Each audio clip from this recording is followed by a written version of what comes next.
In today's video, I'm going to teach you how to create a PPF calculator in Microsoft Excel. A PPF, or Public Provident Fund, calculator helps you estimate the maturity amount of your investment based on three main inputs: your annual contribution, the interest rate, and the investment period. This is a simple but very useful Excel sheet because once it's set up, you can quickly change the values and instantly see how your investment outcome changes over time. To begin, open Microsoft Excel and create a small input table. This table will hold the values needed for the calculation and keep your worksheet organized.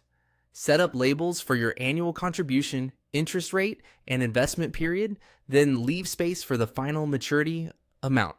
Keeping everything neatly arranged makes the calculator easier to read and update later. Once your input table is ready, the next step is to enter the formula that will calculate the estimated maturity value.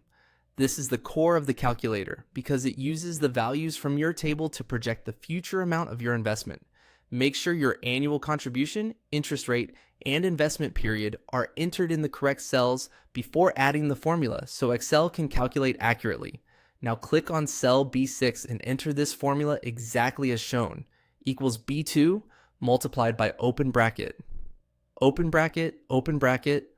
plus B3, close bracket, raised to the power of B4 minus 1, close bracket, divided by B3, close bracket.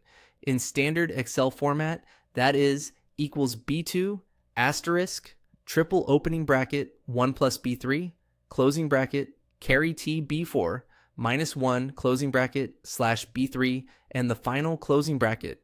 This formula calculates the estimated maturity amount based on the values you entered in the input table. After typing the formula, press enter.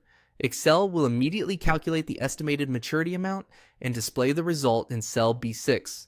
If the result looks unusual, double check the values in your input cells, especially the interest rate, to make sure it's entered in the correct numeric format. Finally, format the result so it looks clean and professional. Select cell B6, go to the Home tab, and in the number group, choose either currency or accounting format. This makes the maturity amount easier to read and gives your calculator a polished finish. And that's it. You now have a basic PPF calculator in Excel that can help estimate investment growth quickly and clearly. You can reuse this sheet anytime by simply updating the input values.